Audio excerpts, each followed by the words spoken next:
saya mulai dari ini untuk membahas tauhid. Ini quote populer sekali bahwa mengetahui kebenaran itu mudah, apalagi hari ini tinggal buka Google itu gampang.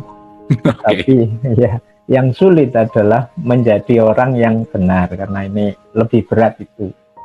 Ini kalau dianalogikan ke tauhid, berarti kalau sekedar tahu dan paham tentang tauhid mungkin mudah. Buku-buku banyak, ustadz-ustadz sekarang banyak. Yang agak susah itu bertauhid.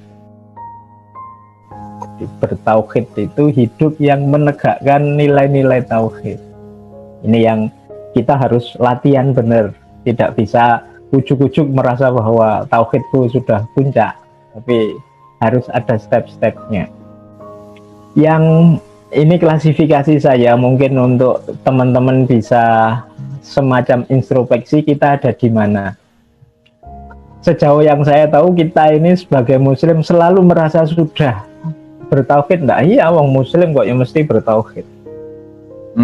Jadi mode-mode bertauhid itu menurut saya selama ini satu di antara 6 itu. Ada yang berhenti di meyakini saja. Jadi yakin ada Allah, iya. Yakin Al-Quran, iya. Yakin hari akhir, ya. Levelnya nyampe ke meyakini dan selesai. Kalau sudah yakin dianggap sudah beres. Oke. Itu mode pertama. Ada yang kedua, ada yang meyakini dan memahami. Ini lebih bagus, karena kalau yakin itu kan agak bahasa kasarnya agak membabi buta, tapi kalau memahami itu ngerti kenapa aku harus yakin, apa yang harus aku yakini, seperti apa caraku meyakini. Ini lebih bagus. Ini yang tadi saya sebut ilmu kalam, ilmu tauhid. Jadi kalau pakai bahasa teologi dalam bahasa Inggris itu definisinya faith seeking understanding, keimanan yang mencari pemahaman, tidak sekedar percaya tapi ngerti argumennya. Ini lebih mantap daripada sekedar meyakini.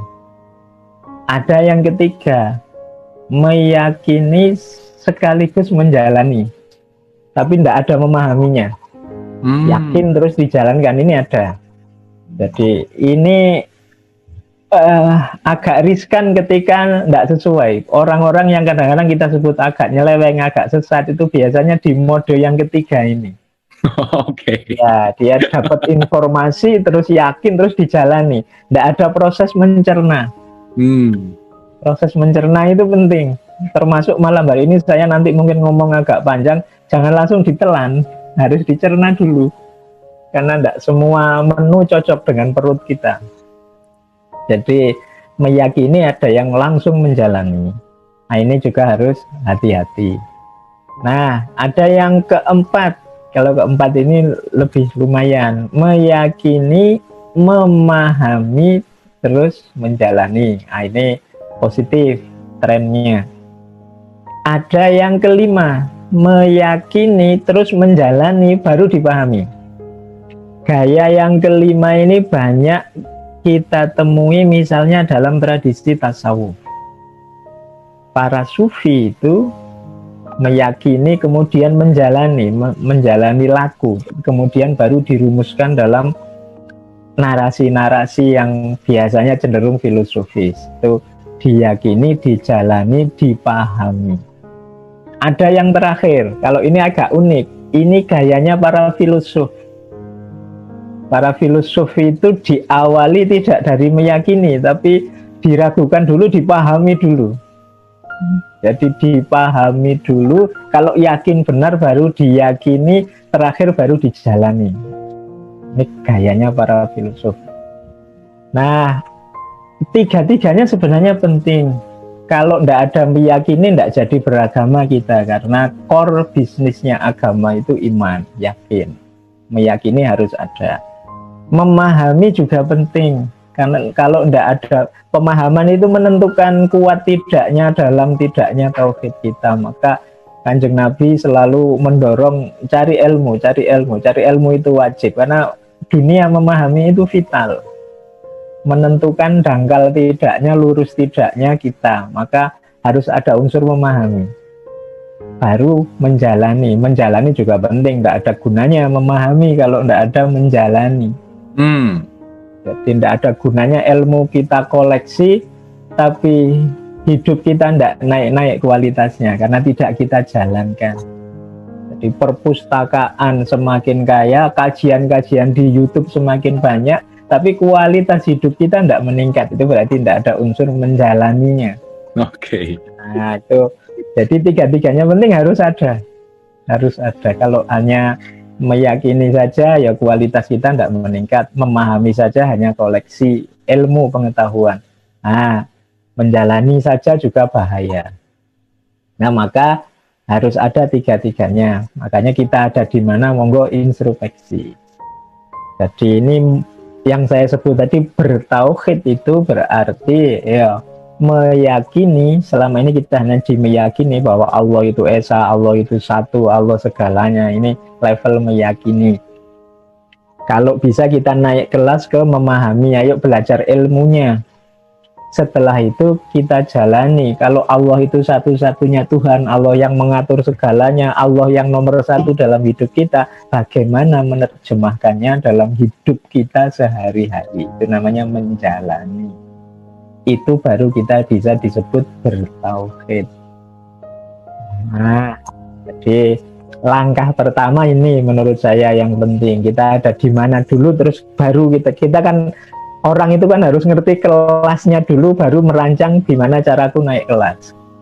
Kalau dia sendiri nggak ngerti dirinya seperti apa, ya susah dia nanti naik. Jangan-jangan rencananya naik kelas malah turun kelas. Ya, salah milih pelajaran karena nggak paham dirinya ada di mana. Sekarang kita mulai masuk ke materi tauhidnya. Ini harus agak pelan-pelan menjelaskannya. Jadi ini Allah yang kita hayati dalam hidup kita. Karena tauhid itu kan pertama-tama mengesahkan Allah. Garis bawah, yang mengesahkan itu bukan istilah mengesahkan itu agak trik, seolah-olah Allah itu membutuhkan aktivitas kita mengesahkan baru Allah itu esa. Enggak, sebenarnya enggak kita esahkan kok Allah sudah esa. Allah itu sudah tunggal. Esa itu kan tunggal, beda dengan eka. Jadi mengesahkan itu tidak berarti bahwa kayak kita kan melakukan sesuatu sehingga jadi esa, tapi dalam arti Allah hakikatnya sendiri sudah esa. Berarti mengesahkan itu mengakui keesaan dan menghidupkan keesaan Allah dalam hidup kita. Itu maknanya itu sebenarnya. Nah, Allah itu yang kita hayati dalam hidup kita, ini mengambil sebenarnya dari para sufi. Misalnya Hamzah Wansuri dengan martabat 7-nya. Cuma martabat ini saya ambil 3 yang berhubungan langsung dengan Allah. Karena nanti sisa martabatnya masuk ke dunia nyata. Tapi ini yang Allah saja. Allah itu ada Allah di level wahid, ada Allah di level ahad. Ahad dulu ya, ahad terus wahid terus wahdah. Ini nambah wawasan kita. Level ahad ini Allah di level zat. Inilah Allah yang laisa kamislihi syai'un, tidak bisa dijelaskan, dia tidak seperti apapun. Itu Allah di level ahad. Ini satu-satunya jalan kalau di dunia kampus untuk memahami Allah di level ahad ini, kita butuh namanya teologi negatif. Teologi negatif itu teologi yang serba tidak. Allah itu tidak beranak, Allah itu tidak diperanakkan, Allah itu tidak begini. Pokoknya serba tidak, karena Allah laisa kamislihi syai'un. Jadi ini Allah yang tidak bisa dijelaskan. Hakikatnya akal kita tidak nyampe. Kita beriman saja bahwa kepada Allah yang di level ahad ini. Jadi penjelasan apapun tidak akan nyampe untuk Allah yang level ahad. Disinilah lebih baik kita berpikir tentang makhluknya daripada tentang kholik. Karena akal kita tidak akan nyampe. Allah di level ahad. Nah, ada Allah di level wahid. Allah di level wahid ini Allah yang menampilkan dirinya dengan sifat-sifatnya. Allah yang penyayang, Allah yang pemurah, Allah yang adil, Allah. Nah ini Allah di level wahid. Jadi kalau di hadis qudsi itu kan ada kalimat kuntu kanzan mahfiyan fauridu an u'rofa dan seterusnya itu. Aku adalah khazanah yang tersembunyi dan aku ingin dikenali, maka aku ciptakan makhluk biar aku dikenali. Jadi kita itu diciptakan oleh Allah dengan tujuan agar kita mengenali Allah. Nah, Allah memperkenalkan dirinya dengan sifat penyayangnya, dengan kekuasaannya, dengan kemahabesarannya itu lewat wahid. Allah dalam aspek wahidnya. Jadi ada ahad, ada wahid. Ini yang bisa dijelaskan. Jadi ini teman-teman biar tidak rancu kalau menjelaskan. Kadang-kadang Allah katanya nggak bisa dijelaskan. Kok banyak orang cerita-cerita kemahakuasaannya Allah, ini anugerahnya Allah, dan tidak. Itu Allah di level yang wahid. Nah, yang ketiga, Allah di level wahdah. Nah, ini lebih dalam lagi. Kalau sudah wahdah itu artinya kesatuan. Ini level wahdah, ini level yang menjelaskan bahwa Allah ada dalam segalanya. Allah hadir dalam keseharian kita. Allah ada di sekeliling kita. Wahdah. Kalau ada ayat yang bunyinya innallaha bikulli syai'in muhit, Allah itu meliputi segala sesuatu, ini Allah di level wahdah. Jadi level wahdah ini Allah yang ada dalam segalanya. Makanya kalau dalam tasawuf itu ada pandangan bahwa rasakan kehadiran Allah dalam segalanya. Ini Allah yang di level wahdah. Kalau saya gambar wahdah itu seperti ini. Jadi Allah itu tajalli. Tajalli itu memanifestasikan diri. Ada dua tajallinya Allah itu. Yang satu adalah jalaliyahnya, yang satu adalah jamaliyahnya. Jalaliyah itu keagungan, jamaliyah itu keindahan. Apapun di muka bumi ini pasti mencerminkan kalau tidak jalaliyahnya Allah, ya jamaliyahnya Allah. Keagungannya Allah atau keindahannya Allah. Gunung yang kita lihat pas waktu indah itu menunjukkan jamaliyahnya Allah. Tapi begitu meletus perkasanya luar biasa, membuat kita pontang-panting, itu berarti sedang memanifestasikan jalaliyahnya Allah. Kita melihat sesuatu kok indah sekali, luar biasa, itu jamaliyahnya Allah. Subhanallah, itu jamaliyahnya Allah. Tapi begitu dahsyatnya peristiwa, dahsyatnya situasi, terus kita Allahu Akbar, itu berarti jalaliyahnya Allah sedang tampil. Jadi dalam segala sesuatu temukanlah Allah, kadang jalaliyahnya, kadang jamaliyahnya. Ilustrasi paling gampang tadi, kalau ketemu yang indah-indah kan kita biasanya pakai subhanallah, ada ya yang secantik itu, alam maksudnya. Ya, bayangannya cantik mesti perempuan. Ya. Kalau jalaliyah itu yang Allahu Akbar, luar biasa, itu berarti jalaliyahnya Allah. Manusia juga begitu, punya unsur jalaliyah, punya unsur jamaliyah. Nah, segala sesuatu yang mengandung jalaliyah atau jamaliyahnya Allah itu secara utuh disebut wahdah. Kalau cantiknya wanita jamaliyah atau jalaliyah, Pak? Kalau wanita sedang menyenangkan jamaliyah, kamu jalaliyahnya keluar. Oh, oke. Berarti dengan berarti itu juga bisa berlaku ya kalau lagi santai, lagi rileks, berarti itu lagi iya. Gitu ya. Lagi ngamuk, lagi jalal gitu ya. Kalau di India kan ada itu kan Dewi, kalau di wayang itu kan Dewi Uma, terus kalau dia sudah ngamuk luar biasa jadi Durga.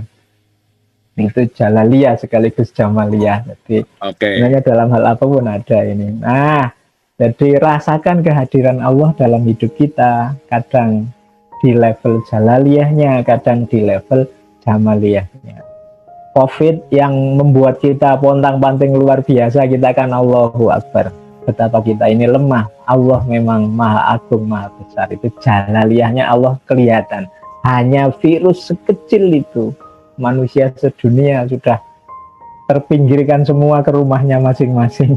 Kita selama ini susah gimana orang biar nggak terlalu aktif, bumi nggak terlalu berat, kita merancang metode macam-macam. Kalau bagi Allah cukup mendatangkan satu virus yang kecil, selesai. Jalaliyahnya kelihatan. Oke. Jadi itu, jadi menghayati Allah dalam hidup bisa level ahad, bisa level wahid, bisa level wahdah. Cuma kalau level ahad ini agak susah. Hanya mungkin kalau dalam bahasa sufi orang-orang khawasul khawas yang bisa nyampe. Kalau kita lebih mudah level wahid, merasakan akibat dari sifat-sifatnya Allah yang penyayang, pemurah, maha pemberi, itu bisa kita rasakan lewat wahid. Atau lewat wahdah, merasakan kehadiran Allah di segala situasi. Nah, sebenarnya hidup yang merasakan kehadiran Allah itu hidup yang sangat positif, karena kalau anytime kita merasakan Allah hadir, kalau dalam bahasanya sufi, otomatis nanti terbangun di sana satu makom, namanya makom haya, malu. Jadi begitu kita sadar Allah hadir di momen apapun, itu kan terus, masa aku kayak gini, Allah sedang lihat ini. Masa aku kayak gitu, ini ada Allah nih. Itu kalau dalam bahasa sufi, kemampuan kita menghadirkan Allah terus-menerus, paling minim menghadirkan, meningkatkan kualitas diri kita ke level haya, rasa. Karena kalau ada Allah kan kita tidak berani macam-macam, sudah mau ngomong jelek, wah ada Allah ini, tidak enak. Masa ada Allah kita mau macam-macam. Nah, itu namanya makom haya, makom malu di hadapan Allah. Nah, ya, terus ya karena perbuatan-perbuatan kita yang jelek, yang tercela itu pasti ketika kita lupa bahwa Allah hadir dan melihat. Kalau kita ingat mungkin tidak jadi. Sudah ngeklik mau surfing yang aneh-aneh, yang gitu-gitu, ini Allah lihat, malu. Ya orang lain tidak ada yang lihat sih, wong cuma di kamar, tapi Allah lihat. Kan biasanya terus tidak jadi. Okay. Kalau masih ingat Allah ada kok terus saja, berarti salah konsep tentang Allah. Iya. Salah konsep. Iya, jangan salah konsep itu orangnya tentang Allah. Oke, saya lanjutkan. Jadi ini sebelum ke puncaknya tauhid. Nah, puncaknya tauhid yang jadi tema hari ini, yang akhirnya adalah diam, itu ini sebenarnya. Ini konsep ini saya ambil dari seorang sufi filosof dari Persia, namanya Suhrawardi. Jadi Suhrawardi al-Maktul, karena beliau hidupnya dieksekusi pada akhirnya. Jadi beliau ini punya konsep tentang levelnya tauhid. Ini semacam level kedekatan orang dengan Allah. Semakin dekat sampai puncaknya. Nanti puncaknya itu diam. Diam itu berarti tidak bisa diwakili lagi oleh kata-kata. Bukan berarti yang bawah itu jelek, cuma ini level kedekatan. Ini bukan wirid ya, jadi jangan diwiridkan, itu simbolnya saja. Itu jangan diwiridkan, itu nanti kalau diwiridkan bahaya. Ini cuma simbol kedekatan. Yang pertama, la ilaha illallah. Ini biasa, umum. Kita tiada Tuhan selain Allah, ini umum. Semua orang juga begini. Ini ya sudah kenal Allah dan mengakui Allah levelnya, tapi belum terlalu dekat. Nah, naik satu level, sudah tidak lagi pakai kata Allah, tapi la ilaha illahu, dia. Kenapa? Karena menurut Suhrawardi, nama Allah itu juga kan identitas yang untuk menunjuk zat yang itu loh, diberi nama Allah terusan.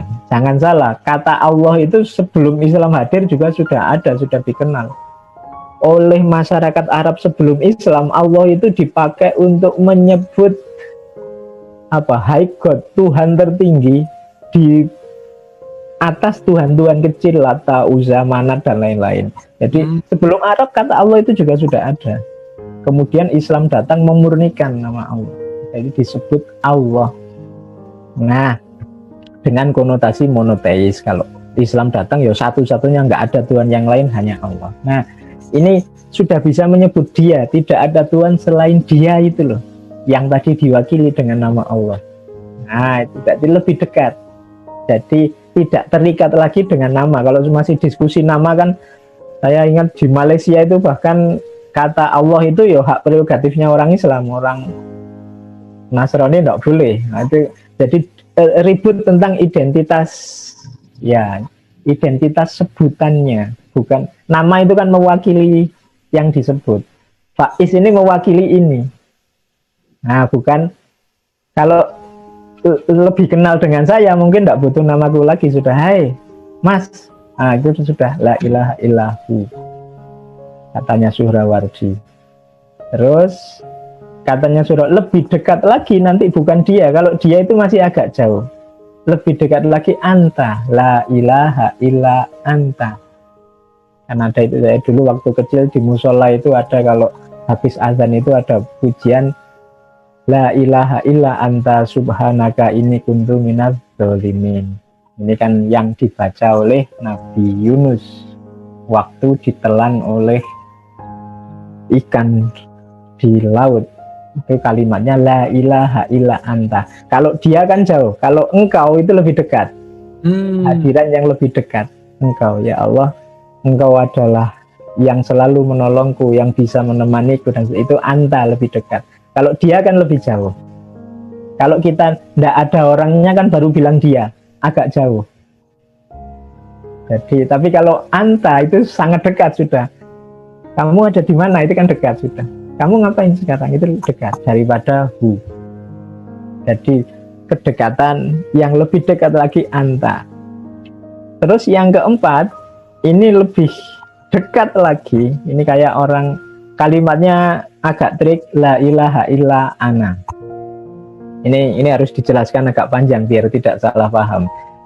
Dan saya bilang tadi jangan diucapkan ya, ini bukan wirid. Ini simbol kedekatan. Ya, ini bukan wirid. Ini simbol kedekatan. Jadi orang yang nyampe level keempat ini, orang yang sudah menghapus dirinya sendiri dan hanya tersisa Allah saja. Ini ilustrasinya lebih mudahnya begini. Mungkin bayangkan saja kita dulu waktu jatuh cinta lah.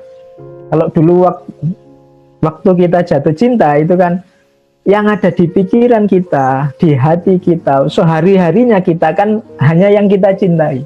Bahkan akunya sudah tidak ada. Bangun pagi, ngambil HP, yang teringat yang ditanya siapa dia. Sudah ngapain? Sudah bangun belum? Mau tidur aja say hello dulu. Tidur yuk, miss you tuh. Matiin dulu dong, enggak kamu dulu. Hai, jadi ya enggak mikir dirinya. Yang dipikir adalah yang dicintai. Jalan-jalan ke mall, lihat jajaran baju-baju, enggak dipikir bajuku, tapi oh dia kalau saya beliin baju ini mesti senang. Warung juga begitu, wah ini dia suka loh kalau lauk kayak gini. Jadi yang ada di pikirannya hanya dia. Maka aku hilang, yang ada hanya dia, tinggal Tuhan saja. Maka di situ Allah terus menjelma jadi ana. Jadi ananya itu bukan anak aku ini, tapi Allah. Tidak ada Tuhan selain Allah, menjelma jadi la ilaha illa ana. Jadi itu tidak menunjuk diriku, tapi karena yang ada di pikiranku, di hatiku, dalam diriku hanya Allah saja, maka la ilaha illa ana. Itu level tingkatan yang keempat. Dan puncaknya, ini lebih puncak lagi ternyata, tadi sudah jatuh cinta sampai dirinya hilang. Puncaknya adalah asyiknya la ilaha illa ana tadi. Ternyata indah kalau hidup ini semua pengendalinya adalah Allah. Keinginan kita adalah keinginannya Allah. Yang kita ucapkan adalah kalimat-kalimatnya Allah. Kalau kita berjalan, kakinya Allah. Kalau kita dalam secara kias, kalau kita melakukan sesuatu, tangannya Allah, dan sebagainya. Itu rasanya adalah rasa yang tertinggi ini. Rasanya apa? Tidak terungkapkan kata-kata. keengkauan, keakuan, kediaan itu masih representasi. Kalau sudah puncak, sudah tidak ngomong lagi sudah. Itu sama kalau kita sudah puncak-puncaknya cinta sudah tidak bisa ngomong. Kalau katanya Jalaluddin Rumi kan, aku sudah siap-siap menjelaskan tentang cinta. Sebelum aku jatuh cinta, itu ngomong aku panjang lebar tentang cinta. Begitu jatuh cinta beneran, sudah kata-kata sudah nggak bisa mewakili. Sudah. Maka jadinya diam. Kalau masih bisa bikin puisi panjang lebar, itu biasanya masih gombal. Tapi kalau sudah, ya biasanya masih itu. Ya. Tapi kalau sudah nggak bisa ngomong, bisanya hanya mengekspresikan rasa cinta itu padamu. Sudah kata-kata nggak bisa mewakili lagi. Itu sudah puncaknya. Padahal di sini yang datang jago-jago bikin puisi, Mas Faiz. Iya, kelihatan aslinya berarti. Jadi masih bisa diwakili oleh kata-kata. Padahal katanya Rumi nggak bisa. Kalau sudah jatuh cinta beneran, kata-kata itu lenyap sudah. Yang ada hanya nikmatnya, asyiknya kita dengan yang dicintai. Oke, jadi ini dari Suhrawardi. Ini saya kemudian masuk ke reasoningnya. Kenapa sih kok puncaknya justru diam? Parameternya kok diam kalau sudah sampai puncak itu? Yang pertama, ini argumen dari ranah psikologi. Jadi aspek penemuan kebenaran. Orang menemukan kebenaran itu cirinya dua. Alama huwa bihi, kalau bahasa Arabnya, sesuai, cocok dengan kenyataannya. Yang kedua, sukunun nafas. Sukunun nafas itu tenang. Ini kriteria subjektif. Orang itu ketika belum yakin dengan kebenaran, dia masih gelisah. Tapi begitu dia yakin dengan kebenarannya, dia akan sukunun nafas, tenang. Jadi orang sudah mantap dengan kebenarannya itu dia tenang. Orang ngomong apa saja dia tidak terpengaruh. Dia tidak butuh orang lain ribut, dia tidak butuh orang lain beda dengan dirinya. Monggo silahkan, aku yakin dengan kebenaranku. Ini namanya sukunun nafas. Maka sebenarnya di antara cirinya orang menemukan kebenaran justru diam, tidak banyak omong. Semakin orang banyak membicarakan kebenarannya, sebenarnya menunjukkan dia masih belum yakin, masih ingin ngetes kebenaran yang dia yakini. Apalagi semakin banyak orang ngomong mencari salahnya orang lain, ini sebenarnya dia masih ragu-ragu, ingin membuktikan bahwa aku ini yang benar. Buktinya apa? Kamu salah. Jadi dia masih ingin meyakinkan bahwa orang lain itu yang salah, akulah yang benar. Masih belum sukunun nafas. Kalau masih belum sukunun nafas, sebenarnya belum menemukan kebenaran, karena dia masih gamang, masih butuh bukti-bukti lebih jauh. Masih ingin menunjukkan bahwa itu loh orang lain yang salah, akulah yang benar. Masih di proses ini sebenarnya. Jadi orang yang yakin benar, kalau secara psikologi dalam ranah kebenaran itu ada sukunun nafas. Makanya tadi orang yang mantap dengan tauhid bahkan sampai puncak, justru puncaknya diam. Kenapa? Sudah sukunun nafas, sudah tenang dia. Karena apa? Sudah punya kebenaran. Seperti kita itu, kalau kita sudah yakin dengan sesuatu, wong saya lihat sendiri, saya ngalami sendiri, menurut saya ya ini, itu kan sudah tenang. Orang ngomong apa saja sekeliling kita ya terserah, aku tahu sendiri kok. Kalau kamu mau punya pendapat berbeda ya monggo. Nah, ini berarti orang punya kebenaran. Tapi kalau masih sibuk nyari salahnya orang lain, masih sibuk ingin membuktikan dirinya benar, ya berarti masih belum yakin dengan kebenarannya. Nah, itu parameter pertama. Parameter kedua adalah kenapa kediaman sebagai puncak? Karena bertauhid itu ranahnya adalah ranah pengalaman, religious experience, bukan ranah sekedar pengetahuan. Kalau itu ranah, kalau bahasa Indonesia mungkin lebih tepat pakai istilah penghayatan.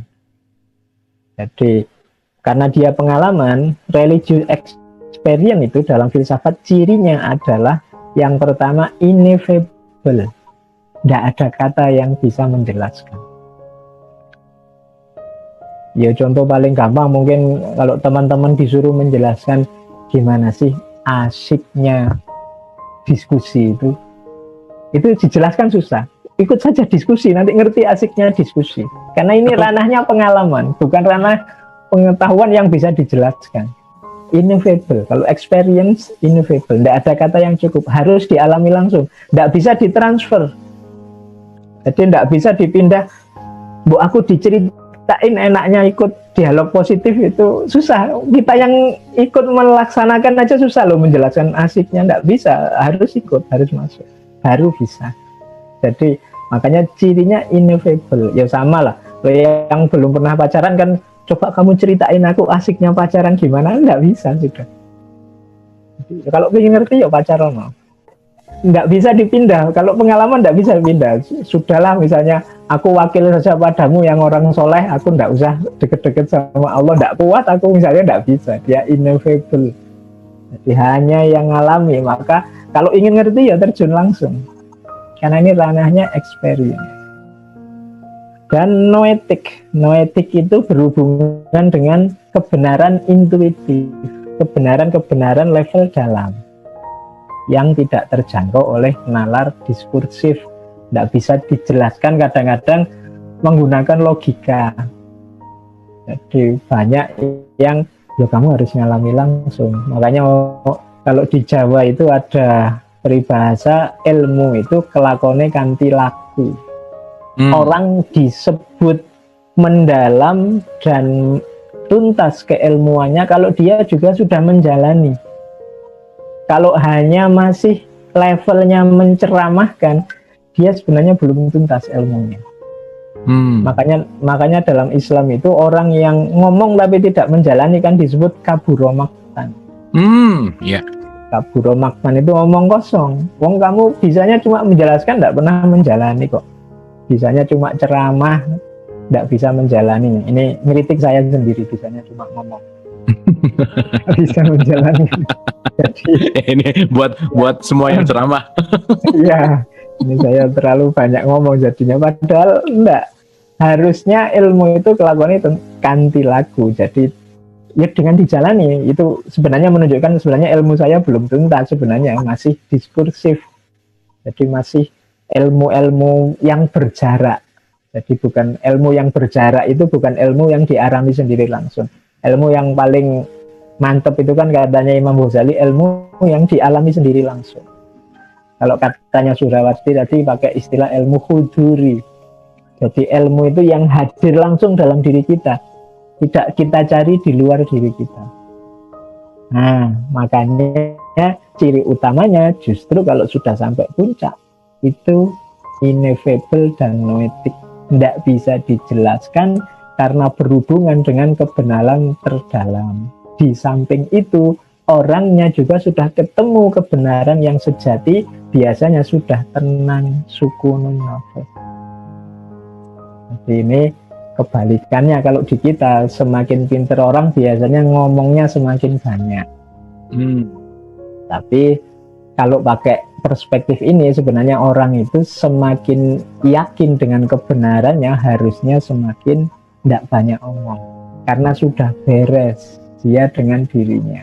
Semakin banyak ngomong menunjukkan dia masih butuh argumen-argumen, masih butuh dasar-dasar. Nah, filosofinya sudah, kemudian argumennya sudah, kita masuk sekarang ke manifestasi dari tauhid. Jadi sebelum ke sini saya sampaikan ada, kalau pakai bahasanya Muhammad Iqbal, implementasi tauhid itu ada level mistik, ada level profetik. Level mistik itu orang yang hanya memikirkan dirinya sendiri. Ini tidak salah. Sufi itu kan menggali sampai puncak. Kalau sudah sampai puncak ya selesai. Kalau sudah ketemu Allah ya selesai. Kalau sudah dekat Allah ya selesai. Ceritanya sudah di end. Para sufi kan berakhir di situ. Tapi beda dengan Kanjeng Nabi. Makanya yang tandingannya mistik tadi profetik. Kalau Kanjeng Nabi sampai puncak, Tapi begitu sudah di puncak, yang tadi sampai sukunu nafas dan macam-macam, kebenarannya sudah mutlak, tidak berhenti di sana, tapi turun untuk membantu yang lain, membantu umatnya, menolong umatnya, memberi pencerahan umatnya, dan seterusnya. Ini namanya kesadaran profetik. Jadi ada beda antara mistik sama profetik. Cuma untuk menuju profetik ya harus mistik dulu. Mistik dalam arti kita naik dulu sampai puncak, kalau sudah sampai puncak baru menolong yang lain, baru yang profetik. Nah, yang dikritik oleh Iqbal itu hanya orang yang sampai puncak di mistik tapi berhenti di sana. Jadi sudah puncak jadi wali, jadi sufi, sudah selesai dengan kesufiannya. Jarang yang berpikir untuk masyarakatnya. Nah, padahal bertauhid itu tidak sekedar tadi yang menggali sampai puncak, tapi harus ada manifestasinya. Ini yang saya sebut bertauhid, tidak sekedar memahami tauhid atau mengalami tauhid, tapi menjalani tauhid, hidup yang berdasar tauhid. Nah, ini ada manifestasi. Manifestasi yang pertama adalah manifestasi ideologis doktrinal. Kalau ini dalam hidup kita sebagai seorang muslim yang bertauhid, ideologis doktrinal itu meyakini Allah satu-satunya Tuhan, meyakini Allah yang mengatur segalanya, meyakini Allah yang menguasai dan menata segalanya. Ini ideologis doktrinal. Ini yang dijelaskan di tadi saya sebut ilmu kalam, ilmu tauhid. Itu yang pertama, ini yang paling mudah dipahami. Bertauhid itu berarti beriman, meyakini Allah dan segala sifat-sifatnya dan juga kekuasaannya. Ada yang kedua, jangan lupa, manifestasi ritual. Jadi ritual ini bukti keimanan kita, kalau pakai bahasa lebih simpel. Sejauh mana fisik kita menunjukkan bahwa kita yakin Allah ada, Allah yang mengatur kita dengan segala kuasanya, yang paling mudah adalah ritual. Kalau dalam Islam, kamu sholat enggak? Kamu puasa enggak? Kamu zakat dan haji enggak? Itu namanya manifestasi ritual. Kalau pakai bahasa mudah, bukti fisik paling dekat, paling mudah dilihat yang menunjukkan bahwa kita benar yakin ada Tuhan itu ritual. Jadi keyakinan kita pada Allah yang kita manifestasikan lewat peribadatan. Kalau analoginya pacaran tadi, ideologis doktrinal itu rasa cinta kita, ritual itu apelnya, menjemputnya setiap kuliah, kemudian say hello setiap mau tidur, bangun tidur, dan seterusnya. Itu semacam ritualnya. Jadi bukti bahwa kita benar yakin bahwa kita cinta, kan itu ritualnya. Kan itu kan kalau ada orang ngomong cinta tapi disuruh jemput nggak mau, disuruh WA saja nggak pernah dibalas, cuma dibaca aja, kemudian kita kan alah gitu kok katanya cinta, kan kita nggak yakin. Nggak ada bukti fisiknya. Atau sebaliknya, tiap hari WA, tiap hari say hello, tapi sebenarnya nggak ada cintanya. Itu cuma iseng aja. Nah itu kan beda juga. Jadi ideologis dan ritual harus nyambung. Jadi makanya kalau ada yang tanya, saya yakin sama Allah Pak, tapi masih males sholat, males puasa. Yuk. Harusnya kamu tidak begitu, berarti masih belum terlalu yakin sama Allah. Kalau kamu yakin adanya Allah, bahwa Dia kuasa, dan kamu cinta akan keberadaan Allah, jangankan disuruh sholat yang 5 waktu. Bahkan kalau mampu kamu ingin nambahi sholat sunnah yang banyak. Jangankan puasa Ramadan, kalau boleh kamu ingin setiap hari puasa biar tambah dekat terus sama Allah. Itu namanya bukti fisiknya lewat ritual. Meskipun ya karena Allah itu sayang sama kita, ritual-ritual yang diwajibkan ke kita itu sebenarnya segala yang bermanfaat, segala yang berhikmah untuk hidup kita. Tidak pernah ritual yang tidak ada gunanya sama sekali. Itu nanti bisa dikaji kalau teman-teman belajar kajian namanya hikmatut tasyri' atau falsafatut tasyri'. Itu untuk mengungkap bahwa di setiap peribadatan yang kita lakukan ada makna yang luar biasa. Itu yang kedua. Kalau yang kedua masih mudah dipahami. Yang ketiga, ini yang jarang dijelaskan, bahwa orang bertauhid itu membutuhkan manifestasi intelektual. Manifestasi intelektual itu orang bertauhid harus terus berusaha meningkatkan kapasitas intelektualnya. Kenapa? Semakin tinggi ilmunya, semakin tinggi kapasitas intelektualnya, semakin mudah dia bertauhid, semakin sempurna tauhidnya. Kenapa? Orang itu semakin pinter, dia semakin mandiri, semakin tidak tergantung apa-apa.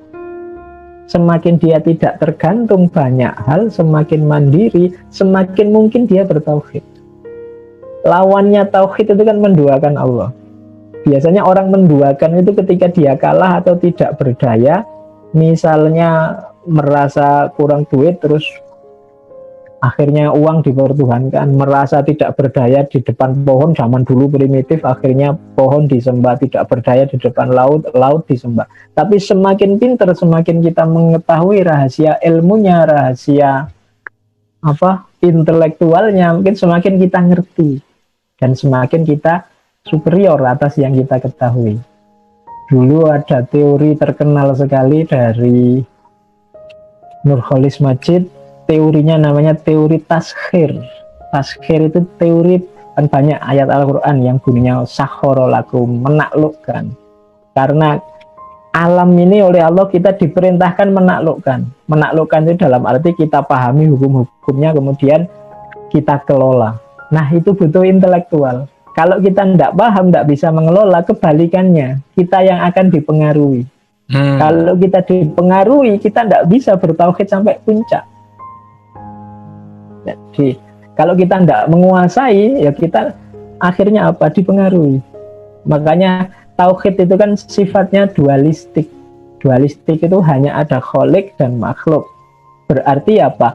Struktur apapun yang sifatnya atas bawah di luar kholik dan makhluk, ini mengindikasikan ada ketidaksempurnaan tauhid.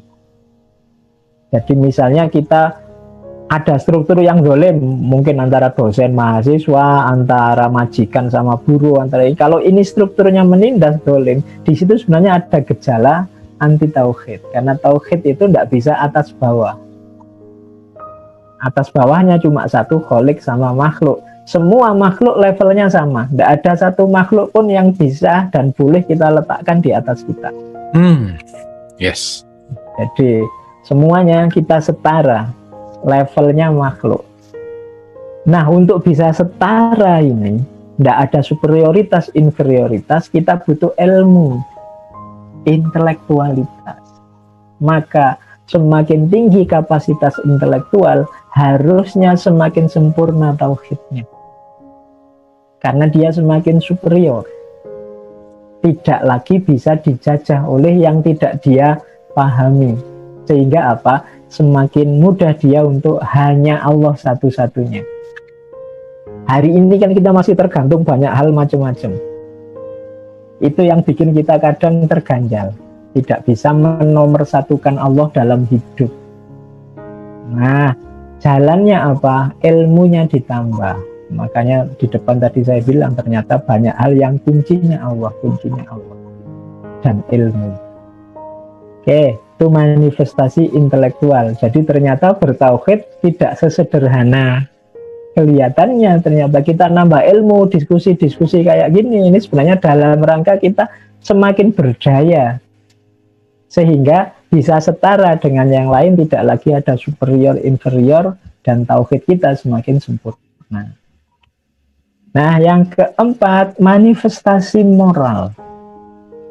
Kalau ini mudah, mungkin kita sudah paham ya, bahwa bertauhid berarti berimplikasi moralitas kita harus terpelihara. Kalau dalam bahasa sufi ada istilah takholak bi akhlakillah, berakhlak, melakukan amal baik sebagaimana Allah memberikan kebaikan kepada kita. Akhlakilah akhlaknya Allah. Allah itu pemurah sekali, penyayang sekali. Ayo kita tiru sifat-sifatnya Allah. Takholak di akhlakilah. Itu diantara manifestasi moralnya tauhid. Orang yang jatuh cinta pada seseorang itu biasanya kan banyak meniru kebaikan-kebaikan yang dia cintai. Nah, manifestasi moralnya tadi, berakhlaklah seperti akhlaknya Allah, perilakunya Allah pada kita. Yang kelima, manifestasi sosial. Manifestasi sosial mungkin adalah bukunya ya teman-teman, silahkan dibaca. Itu ada tauhid sosial, tauhid yang berimplikasi sosial. Nanti di belakang saya jelaskan agak panjang kenapa tauhid itu justru hubungannya nanti dengan dunia sosial. Kita harus lebih bagus di ranah sosial. Nanti saya jelaskan di belakang, ada beberapa slide tentang itu. Dan yang terakhir, ini yang agak unik, manifestasi estetik. Jadi ternyata tauhid juga berdimensi estetik. Estetik ini segala yang berhubungan dengan keindahan, termasuk seni.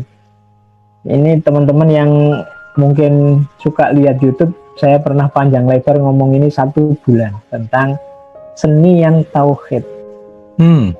Ya, jadi selama ini kan kita simpel saja, kadang-kadang seni haram, lagu haram, macam-macam. Kalau ada waktu kita bahas lebih dalam apa itu tauhid yang seni. Ada banyak rahasia-rahasia tauhid yang berhubungan dengan estetik. Jadi umat Islam itu, Allah itu indah dan suka keindahan. Maka kita menerjemahkan 1, 2, 3, 4, 5 dalam hidup kita itu juga harus secara indah. Jangan asal-asalan. Allah suka yang indah-indah. Jadi membaca sholawat saja Allahumma sholli ala Muhammad selesai. Tapi kalau kita dengan nada tertentu, dengan tone tertentu, mungkin lebih indah, lebih didengarkan, lebih merasuk. Itu gunanya estetik. Jadi ada manifestasi estetik. Bahkan yang saya ingat misalnya Syekh Raji Al-Faruqi itu. Coba perhatikan cara umat Islam menerjemahkan tauhid dalam seni rupa.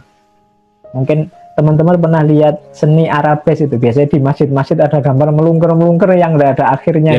Kayak gitu. Nah, itu kan simbol luar biasa umat Islam untuk menjelaskan tanpa awal, tanpa akhir dalam bentuk gambar.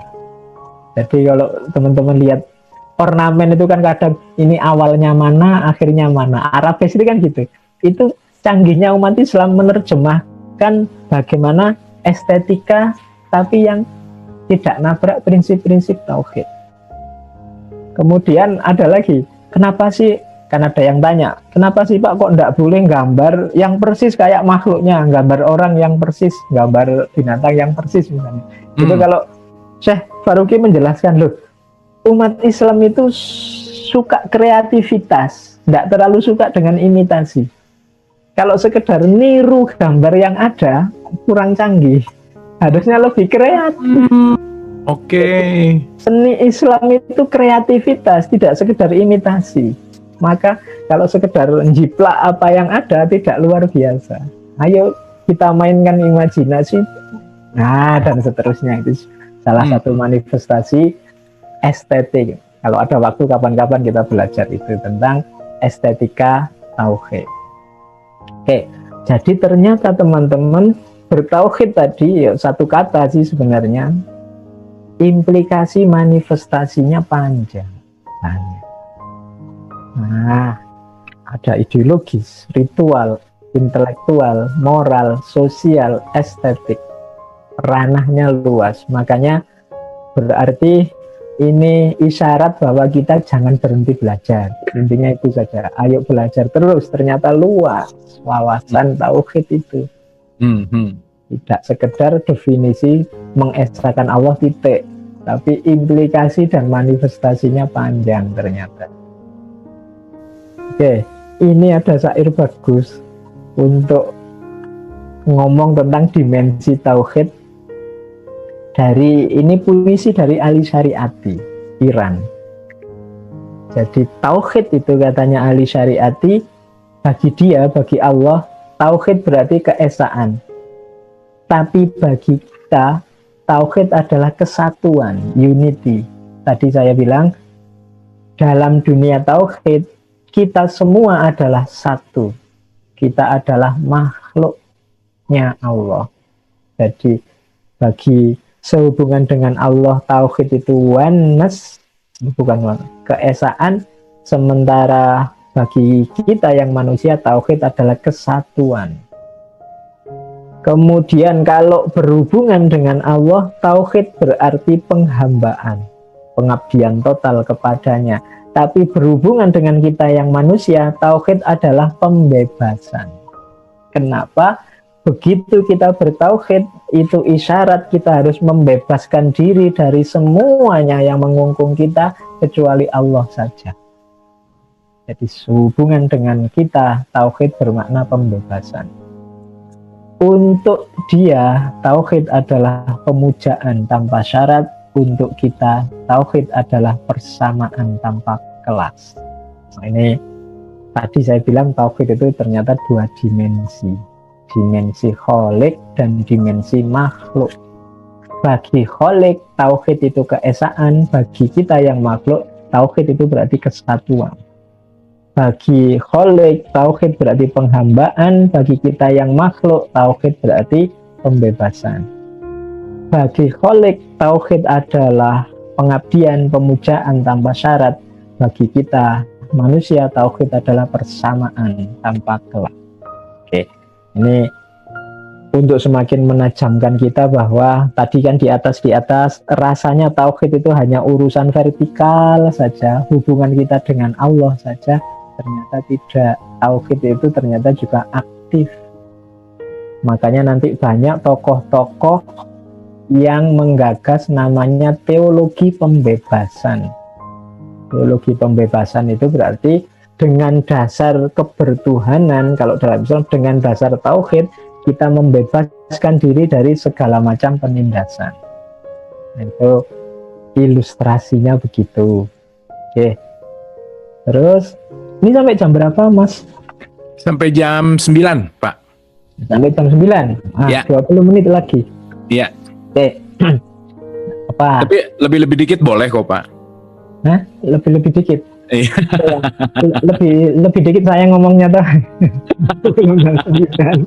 Oke, teman-teman setuju ya, kita lebih dikit juga nggak apa-apa kan ya? Setuju ya? Kalau setuju raise your hand. Oke, thank you. Oke. Nah, ini saya lanjutkan. Maka, ini baru terus kita masuk sekarang ke implikasinya. Oke, jadi muwahhid sejati adalah orang yang tidak hanya mengacu pada keesaan Allah, tapi juga memperhatikan unity of mankind, kesatuan sesama manusia. Berarti apa? Tauhid adalah berhubungan juga dengan kesatuan kita sebagai manusia, berarti arahnya ke keadilan.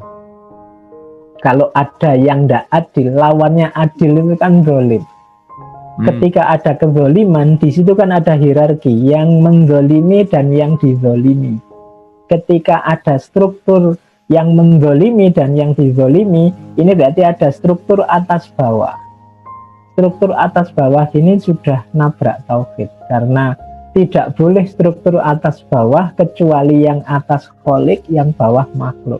Kalau ada makhluk kok menggunakan struktur atas bawah ini, pasti strukturnya jadi kezoliman. Maka bertauhid harus memperhatikan juga tidak sekedar keyakinan kita akan keesaan Allah, tapi juga keadilan di sekeliling kita. Jadi kalau ada diskriminasi, ketidakadilan, tirani, penindasan atas nama apapun, itu berarti tauhid sedang tidak jalan di situ. Kenapa? Orang dipaksa untuk mengakui yang bukan Allah, pihak yang menzolimi. Makanya ada hadis katanya Kanjeng Nabi kan, unsur akhoka zoliman au mazluman. Ayo ditolong kalau ada saudara kita yang baik dia dalam posisi dizolimi atau dalam posisi menzolimi. Kenapa? Karena kalau ada struktur yang zalim, ini tauhid tidak bisa tegak. Jadi kuncinya ada di keadilan tadi. Maka jangan hanya menolong yang sedang dizolimi, yang menzolimi juga harus kita tolong dengan cara kita bebaskan dia dari kezolimannya. Jadi implikasi makna tauhid akhirnya selain pada keesaan, tapi juga pada keadilan. Nah, kalau yang terakhir itu saya ambil dari tokoh India, namanya Ashur Ali Engineer. Beliau menyimpulkan berarti kafir itu tidak hanya mereka yang tidak percaya Tuhan, tetapi mereka yang melawan segala usaha yang sungguh-sungguh untuk menata ulang struktur masyarakat agar lebih adil, egaliter, tidak ada monopoli, tidak ada eksploitasi, tidak ada kezaliman dan lain-lain. Jadi kalau ada orang kok menentang usaha anti korupsi, menentang usaha anti monopoli, menentang usaha anti eksploitasi, katanya Ashur Ali, ini orang ini boleh juga disebut orang kafir. Jadi karena itu tadi dia nabrak keadilan, padahal makna tauhid yang vertikal itu keesaan, yang horizontal itu keadilan. Maka orang semacam ini boleh kita sebut kafir, katanya Ashur Ali. Bahkan lebih jauh, katanya Ashur Ali, iman juga begitu. Implikasinya tauhid kan iman. Iman itu kan dari kata aman, yang artinya selamat, damai, dapat perlindungan, dapat dipercaya, juga keyakinan. Maka sebenarnya orang beriman itu, katanya Ashur Ali, tidak hanya berurusan dengan Allah yang vertikal, tetapi berhubungan dia harus jadi orang yang dapat dipercaya, orang yang menciptakan kedamaian, ketertiban, meyakini nilai kebaikan. Ini iman. Nah, terus disimpulkan lagi oleh Ashur Ali, berarti apa? Orang yang secara formal beriman pada Allah, tetapi memperturutkan hawa nafsunya dengan menimbun kekayaan, menindas orang lain, gemar melakukan konsumtif yang menyolok mata. Ini saya garis bawahi, kadang-kadang kita punya penyakit ini. Kita itu mengkonsumsi ya, tapi jangan konsumtif.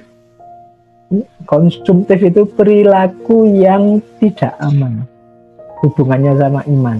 Kenapa? Tidak selamat dunia kita, karena iman itu antara lain selamat.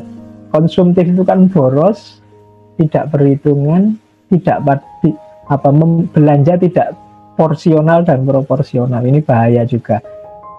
Jadi kita konsumtif sementara banyak orang lain kelaparan.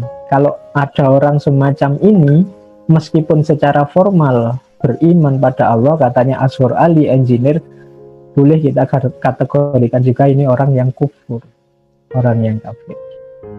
Jadi dilihat dari implikasi makna tauhid dan makna iman tadi. Jadi ini pandangan selanjutnya. Oke, nah di depan konsep-konsepnya sudah, sekarang prosesnya. Oke, kalau ini agak jadi ya, yang saya omongkan di depan tadi itu ideal-ideal. Kita akan semua kiblatnya menuju ke sana, menuju tauhid yang puncak, tauhid yang sejati, bahkan sampai diam. Cuma kita ini memang manusia biasa yang tidak sempurna, banyak pengaruh macam-macam dan seterusnya. Maka proses bertauhid hakikatnya adalah proses dari being menjadi becoming. Ini istilah diambil dari tokoh juga namanya Hasan Hanafi.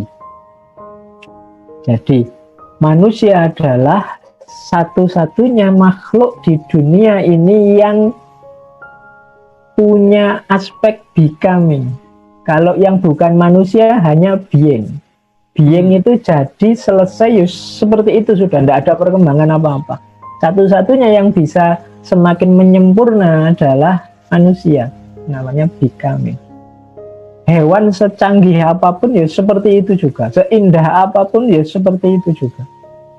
Harimau itu ya dulu ya begitu, sekarang ya begitu, tidak pernah punya ide atau gagasan gimana caranya biar tidak ada.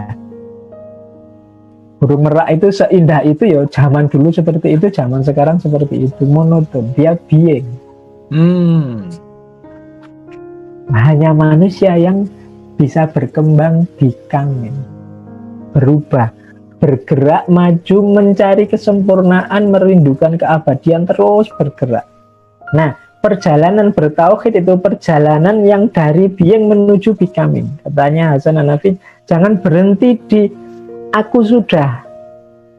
Kalau kita merasa aku sudah itu selesai, kecenderungannya biasanya terus jadi sombong, angkuh, merasa selesai. Enggak, kita ini aku belum, jadi bukan aku sudah. Aku harus A, harus B, harus C, ke depan semakin sempurna, semakin baik. Jangan merasa sudah. Mungkin hari ini saya sudah bertauhid loh Pak, insya Allah kalau di muhasabai lagi masih ada kurang-kurangnya, diperbaiki lagi. Diperbaiki terus. Jangan merasa sudah selesai. Pasti ada kurangnya, wong kita manusia itu tidak sempurna. Jadi terus becoming. Makanya manusia itu dituntun untuk yaumuhu khairun min amsihi. Hari ini harus lebih baik dari kemarin. Gitu. Jadi makanya tadi di depan saya bilang harus naik kelas terus kita. Pelajarannya macam-macam tapi arahnya kita harus naik kelas terus. Setelah ada pandemi beberapa bulan ini harusnya kualitas diri kita semakin naik. Jangan semakin merosot. Kita harus becoming. Menjadi terus-menerus. Dan Allah memberi bekal kita untuk becoming itu 3 hal. Kesadaran diri, kehendak bebas, kreativitas, katanya Hasan Hanafi. Jadi kesadaran diri itu sadar bahwa saya ada, saya hidup, saya eksis. Ini kesadaran satu-satunya yang dimiliki oleh manusia, yang hewan tidak. Kalau versi ini berarti yang membedakan manusia dengan semua makhluk yang lain itu sebenarnya 3 ini, kesadaran diri, kehendak bebas, kreativitas.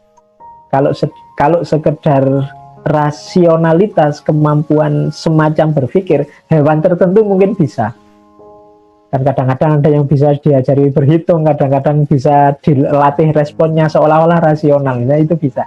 Tapi kalau kesadaran diri, kehendak bebas, dan kreativitas, ini mutlak hanya manusia yang bisa. Di luar manusia tidak bisa. Kehendak bebas tidak bisa. Kreativitas yang bukan manusia tidak bisa. Maka bekal kita ini untuk becoming. Jadi Allah itu memberi kita kesadaran diri, kehendak bebas, kreativitas, kemudian oke, kamu saya beri itu, terus engkau diundang untuk, katanya Hasan Hanafi, takholak bi ahlakillah, untuk bertauhid. Ayo sekarang wujudkan tadi ideal yang di atas tadi, untuk sampai puncak, sampai merasakan nikmat luar biasa sehingga kita tidak rame lagi, kita sudah diam. Nah, itu perjalanan dari being menuju becoming.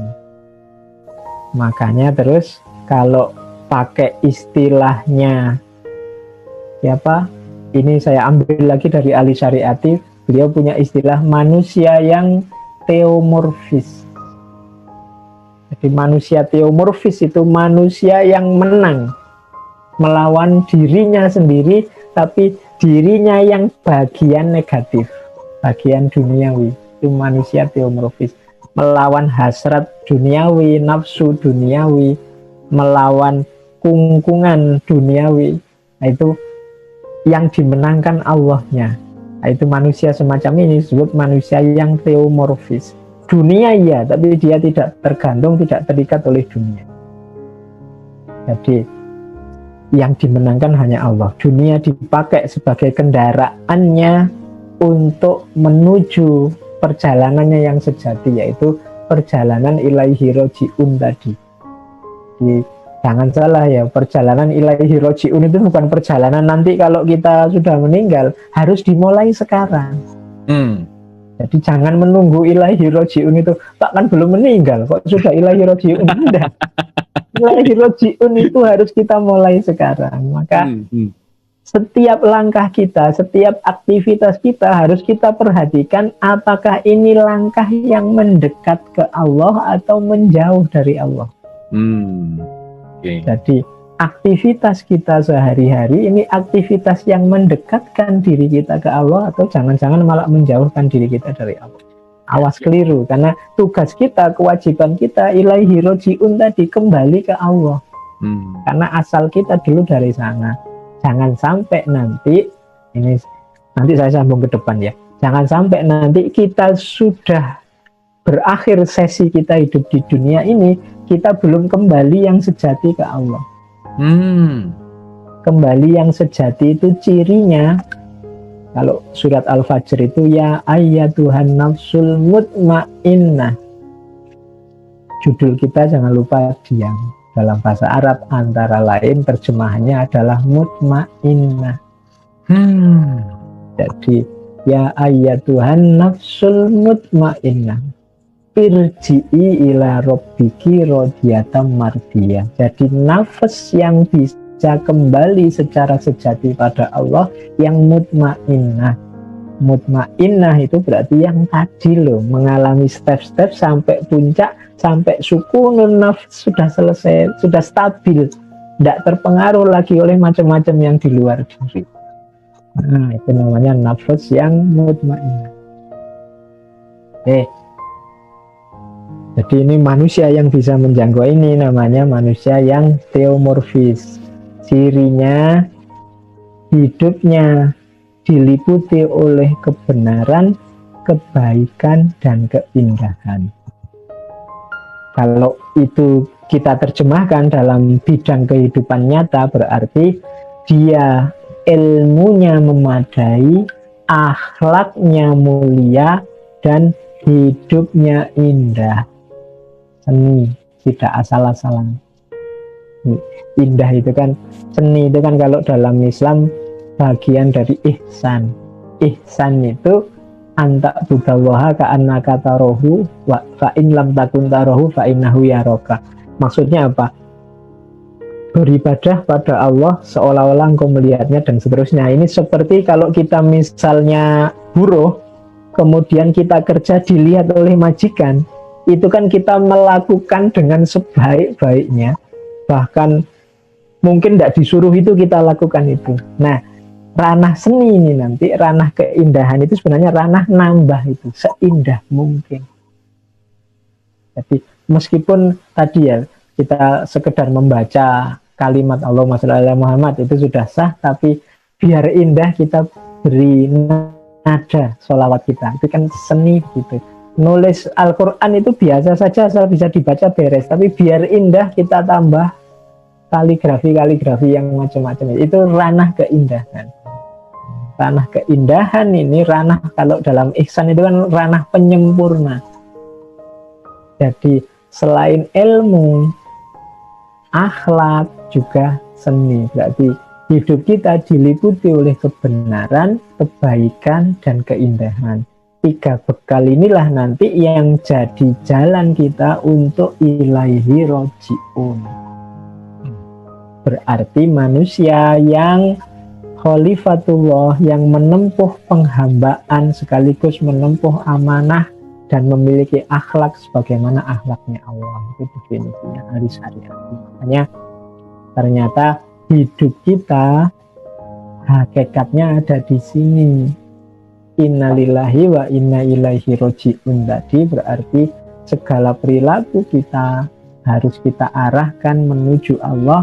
Proses menuju Allah ini loh yang tadi kita namakan bertauhid dengan segala manifestasi dan implementasinya. Oke, nah puncaknya ini nanti. Tadi kan kalimat-kalimatnya macam-macam di depan, ringkasnya meskipun ini masih pinjam dari ahli syariati, hasilnya tadi manusia yang menuju Allah tapi dengan membawa bekal dunia, manusia yang akalnya senantiasa berpikir filosofis, tetapi tidak membuatnya terlena atas nasib umat manusia. Jadi seperti kita ini, diskusi-diskusi yang sering sampai 70 berapa sekian, itu ayo kita muhasabai, kita refleksikan kontribusi apa yang kita berikan kepada masyarakat sekeliling kita. Jadi harus dipikir kontribusinya, karena kalau sekedar pemikiran, Indonesia ini kayanya luar biasa. Saya sering hitung-hitung itu ya, di kampus saya di Jogja itu setahun itu wisuda 4 kali. Sekali wisuda 500-an mahasiswa. Setiap mahasiswa nulis 1 skripsi. Berarti setahun ada 2.000 skripsi dari kampus saya saja.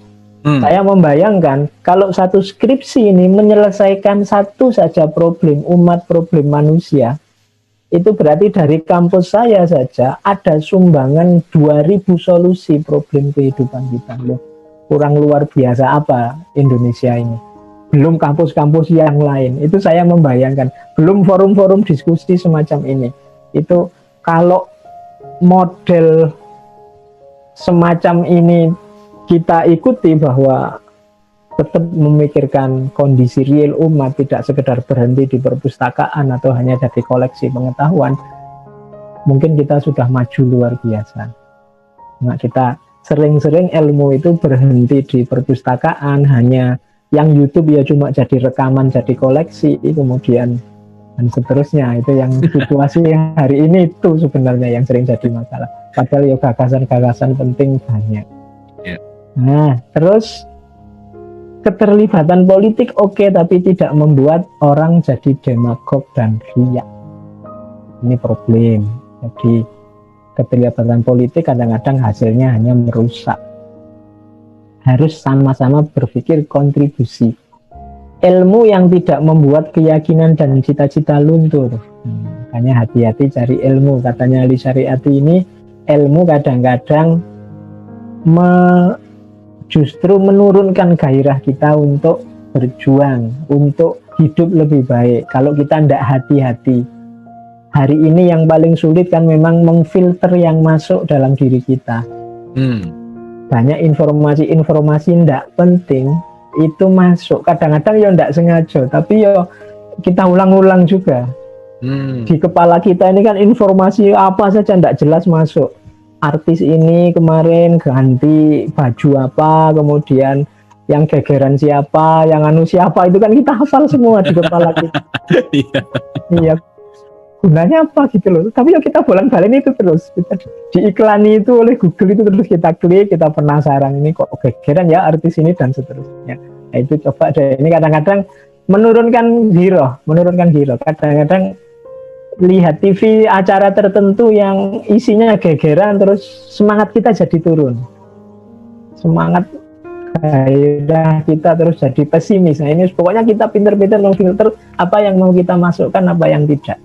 Jadi terus keyakinan yang tidak menumpulkan akal dan menghalangi deduksi logis. Maksudnya ya keyakinan tapi juga akalnya dioperasikan, katanya Ali Syariati. Kesolehan tapi yang tidak membuat kita jadi pertapa yang tidak berdaya. Aktivitas sosial yang tidak membuat tangan ternoda oleh immortalitas. Jadi aktivitas sosial yang tidak merusak. Kan banyak aktivis sosial yang tidak melihat efeknya. Kadang-kadang aktivis sosial yang hanya merusak.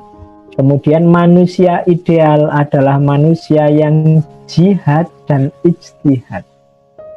Jihad itu berjuang sungguh-sungguh, ijtihad itu berpikir mendalam. Manusia syair dan pedang. Pedang itu simbol perjuangan, syair itu simbol keindahan. Jadi kita ini perang oke, harmoni juga oke. Jadi dua-duanya ada lengkap. Berjuang ayo, seni juga ayo indah. Nah ini yang ketiga. Manusia kesepian dan komitmen. Kenapa manusia kesepian? Karena karakter semua yang di atas tadi langka. Nggak banyak. jadi sepi ya Pak ya? Iya, Kita banyak kesepian. teman. Kayak tadi loh, jangan informasi macam-macam. Akhirnya kita membatasi diri. Ini kesepian. Wong yang lain ngerti semua loh. Siapa artis yang gegeran sama artis siapa. Kita sendiri yang nggak tahu. Jadinya kita kayak paling kuper gitu. Tapi nggak apa-apa, resikonya itu. Demi komitmen tadi tidak apa-apa, kita akan kesepian. Resikonya kita akan kesepian. Karena kalau dalam filsafat itu, keluar dari kerumunan itu resikonya kesepian. Kita itu kan selalu hidup dalam kerumunan, butuh orang banyak. Kemudian manusia yang punya emosi dan jenius, manusia yang kekuasaan oke, tapi juga cinta kasih. Manusia yang keyakinannya mantap, tapi juga pengetahuan. Dia adalah manusia yang menyatukan semua dimensi kemanusiaan yang sejati.